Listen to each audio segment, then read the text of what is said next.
नहीं, मेरा अब जो बड़ा सवाल है, और जो कल मैंने पीटर साहब से पूछा, कि ये जो हमें वेस्ट जो है पिछले 50 साल से सिखा रहा था कि how to live our lives और हमारी क्या वैल्यूज होनी चाहिए, western values, western way of life, और आपके यहाँ तो ये बच्चों को स्कूल में हर तरह की ह्यूमन राइट, और हमें हमारी जिंदगी अजीरन की हुई थी इन्होंने। एक्सट्रीमिस्ट कहते थे, ये पाकिस्तान ने भुगता है पिछले 40 साल, फंडामेंटलिस्ट और एक्सट्रीमिस्ट, और आप तो नकवी साहब वो सारी बातें सुनी होंगी, reluctant fundamentalist and all that. ये सारा जो लिटरेचर प्रोड्यूस हुआ है हमारे सर पे थोपा गया है। तो after this nationalistic extremism in Europe जो अब सामने आ रहा है, और ये यहाँ पे जो एक्सट्रीमिज्म हो रहा है अमेरिका के अंदर, अब हम कहाँ जाए जी? हमारे लिए क्या मैसेज है इसमें? मैं आपको बताता हूँ। देखें, इस वक्त जिसकी हम एलीट क्लब की बात कर रहे हैं, एलीट क्लब का मैंने मिसाल आपको दी 8-10 मुल्कों की, उसके साथ साथ देखें ये कभी भी नहीं रहा। उस्मान ने बिल्कुल ठीक कहा, कभी अवाम की हेजमनी, अवाम की सपोर्ट या अवाम की इक़्तिदार को मुंतकिली का कभी ख्वाब नहीं रहा। आप पाकिस्तान जैसे, मैं क्या लफ्ज इस्तेमाल करूं, यहाँ पे निजाम कौन चला रहा है? ये जो यूएस एड की आप बात कर रहे थे अभी थोड़े दिन पहले, मुझे बताएं किसको सर्व किया? एक मिनट, नहीं सर, पाकिस्तान को क्रिटिसाइज करने से पहले मैं तो अब कहूंगा अपना अपना आईने में शक्ल देखें जाके कि अपनी शक्ल ही देख रहे हैं।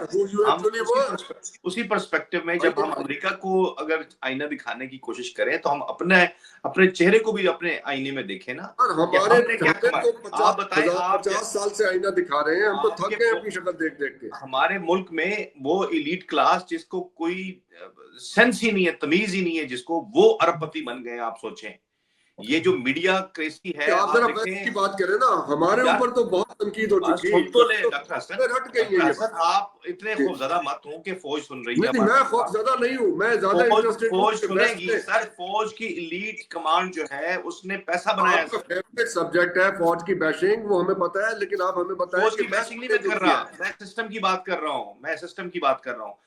मैं जर्नलिस्ट की बात करूंगा जो अरबपति बन गए, जिन्होंने एक जाली तंजीमों के जरिए पैसा बनाया यहाँ पे खड़ी करके, और अपने आप को इंसानी हकूक का चैंपियन बना के जो है ना वो ये अवार्ड्स भी लेते रहे, पैसे भी लेते रहे, और इन तंजीमें भी बनाई अमरीकी इमदाद से। आपको नहीं पता कि यूएस एड का जो एक और मीडिया के लिए इस्तेमाल होता रहा? ये बताएं, मुशर्रफ के दौर में मुशर्रफ के हामी बताएं जरा कि ये जो एनलाइटेंड मॉडरेशन के नाम पे जो कुछ पैसा इन्वेस्ट हुआ वो किस चीज पे हुआ? आपके घटिया किस्म के, घटिया नस्ल के लोग, घटिया नस्ल के लोग जो शहरों में आए थे, घटिया नस्ल के लोग, आप फौज की बात कर रहे हैं, छोड़ दें फौज को। आप मुझे मत ये कहें कि मैं फौज की बैशिंग करता हूं। मैं ये कह रहा हूं उसके बारे में बताएं। वो घटिया लोग जो कि शहरों में आए थे गांव से उठ के, वो अरबपति कैसे बने? क्योंकि उनको कहा गया इंसानी हकूक के नाम पे, खवातीन के हकूक के नाम पे, बच्चों के नाम पे। मैं तो मुझे बताएं वेस्ट की शक्ल कैसी सामने आई है, वेस्ट की शक्ल बताइए। ये जो हमें आईना दिखा रहे थे, अब उसी आईने में अपनी शक्ल देखें। That's what I'm saying. Doctor Hasan, मैं यही बात कर रहा हूं कि देखें ये कभी भी मैनिफेस्टेशन नहीं थी यहाँ की भी। यहाँ पे भी उन्होंने अपनी जेबें भरी हैं। मुझे बताइए 10 लोग लगाए हुए इन साहब ने जो कि पूरा निजाम चला रहे हैं, 10 लोग अनइलेक्टेड लोग। ये एलन मस्क उसमें नंबर 1 पे है जिसके खिलाफ मुजाहरे हो रहे हैं इस वक्त। ये बताइए क्या ये निजाम है? ये डेमोक्रेसी जिसका आप लेसन देते रहे पूरी दुनिया को? क्या ये डेमोक्रेसी है कि आप अपने निजाम को, चूंकि आपको ताकत मिल गई, आप रॉयल बन गए हैं, आप एक जहां पे बादशाह की हैसियत से बैठ गए आके? देखें, मैं इस बात का हक में नहीं हूं कि मिलिट्री को जो है वो कमजोर किया जाए। मैं पाकिस्तान की मिलिट्री की भी बात करूंगा कि पाकिस्तान की मिलिट्री अगर मजबूत होगी तो आप दुश्मन के साथ लड़ सकते हैं, लेकिन क्या अपने लोगों को फतुहात करनी है? आपने हमेशा अपने लोगों को फतह करना है अपने हर मौके पे। मैं ये कहता हूं सिर्फ इस इंसानी हुकूक की बात छोड़ दें।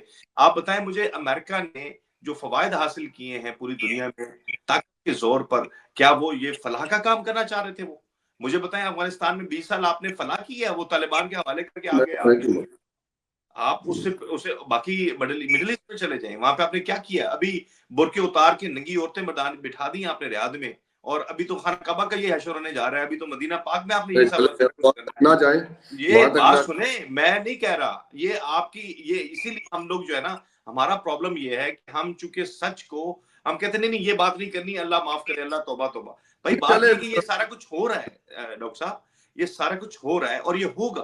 क्योंकि देखिए उसकी मैनिफेस्टेशन कुछ और है, उसका मकसद कुछ और है, और वो मकसद है वही वाला एलीट क्लब जिसका जिक्र इट वाज नेवर, आपकी बात को समराइज कर लेते हैं नकवी साहब। It was never about democracy, it was never about fundamental rights, it was never about any equality. ये जो मल्टीकल्चरलिज्म, ये सारा जो प्रोजेक्ट था, it was basically about money, hard cash, capitalism और कम्युनिज्म का झगड़ा था। अब वो बैठ गए हैं इकट्ठे कि भाई चलो झगड़ा क्या करते हैं, पैसे बांटो, तुम यूक्रेन ले लो, हम ग्रीनलैंड ले लें, तुम ताइवान ले लो, और ये बात मैं नहीं कह रहा हूं, ये स्टेटमेंट आई है DW टेलीविजन पे कल के प्रोग्राम में कि ये हो रहा है जी। ये जो कॉन्सेप्ट्स थे, वेस्टर्न लिबरलिज्म, वेस्टर्न डेमोक्रेसी, पक गए सुन के, खुदा की कसम। ये सब तो I think these are the things of the past and these are the biggest misnomers in history. इससे ज्यादा बड़ी हिपोक्रेसी मैंने नहीं देखी है कि वो बात करते हैं लिबरलिज्म की और बात करते हैं डेमोक्रेसी की, और फिर वो और करते क्या हैं। In fact what we are witnessing today is nothing but an extension of Western imperialism only in different parts of the world. और जैसे उन लोगों ने एक जमाने में 19th सेंचुरी में जो सो कॉल्ड ओपियम वॉर्स हुई थी चाइना में, उसके बाद से there is a phrase used how the Western powers divided China into spheres of influence. They it is called as slicing of the Chinese melon. तो अब वही मेरे ख्याल में वही पॉलिसी घूम फिर के वही आ कि ये they all have ganged up.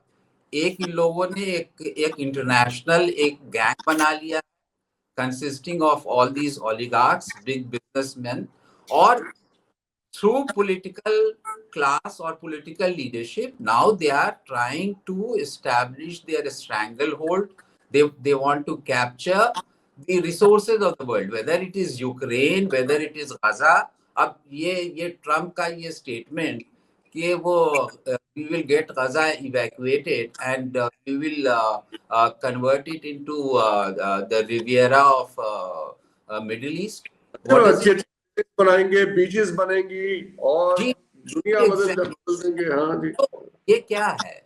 हमने नियो कॉलोनियलिज्म और ये सब देखा सुना, तो ये तो this is another form of imperialism in a new garb, and the इसमें जो है it's a single point agenda, and that is economic, that is business, capture the resources of the world, और वहां पे रिसोर्स कैप्चर कीजिए, और जो वहां के जो लोकल जो भी वहां पे आपको रिसोर्सेज मिले उनको आप अपना यूज कीजिए अपने बेनिफिट के लिए, और वहां की जो कॉमन जो पीपल है उनको आप वही बॉन्डेड लेबरर्स की तरह यूज कीजिए।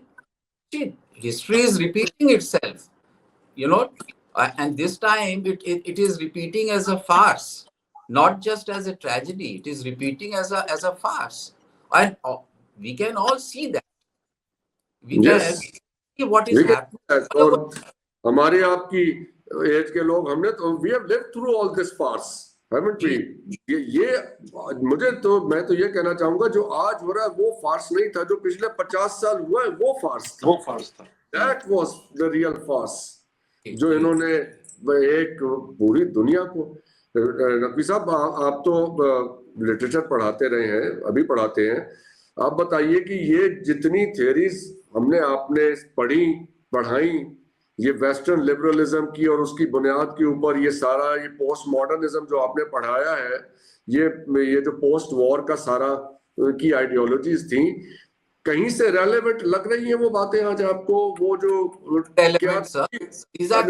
आप ही की लैंग्वेज में बात करते हैं ना, वो जो ग्रैंड नैरेटिव, मेटा नैरेटिव्स को fragmentation of the Meta, all meta narratives and grand narratives are back right in their place. सामने exactly, और they have a single point agenda, sir. ये सब ये वेस्टर्न लिबरलिज्म और ह्यूमैनिज्म और democracy और ये सारी चीजें ना, ये सुनने में बहुत अच्छी लगती हैं, ये मगर दे आर ऑल हिस्ट्री, और मुझे लगता है कि ये मिसनोमर्स हैं।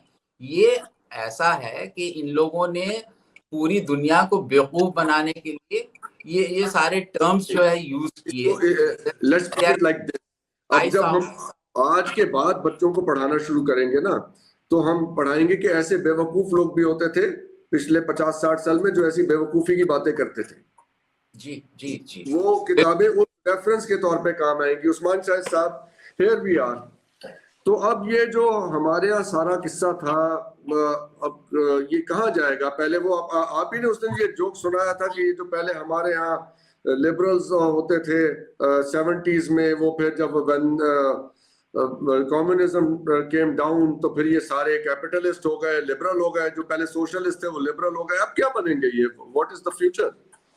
अब मैंने तब भी कहा था कि ये होमलेस हैं बेचारे, अभी तो बेघर हैं अभी तो अभी उन्हें समझ नहीं आ रही कहाँ हिजरत करनी है अभी। और अभी मैं रिसेंटली आपको बताऊं कि आज की खबर जो अभी बात कर रहे थे हसनैन नकवी साहब, कि अभी पुतिन ने इंटरव्यू दिया रशियन टीवी को, और उन्होंने कहा मैं ऑफर करता हूं डोनाल्ड ट्रंप को कि मेरे साथ जॉइंट जो है ना प्रोजेक्ट करे उस लैंड के ऊपर जो यूक्रेन का हिस्सा है, जिससे इन्होंने कब्जा किया है, कि रेयर मिनरल्स जो है हम इसमें से निकालेंगे। आई ओपनर था वो, कहते हैं कि वो वाले रिसोर्सेज तुम्हारे, ये जो लैंड हमने कैप्चर किया हमारे, वाज ब्यूटीफुल। हाँ जी, तो मेरे ख्याल में ये तो हसनैन नकवी साहब की बात को हमने प्रैक्टिकल मैनिफेस्टेशन के अंदर अभी देखा है, ये इस इंटरव्यू के बाद है।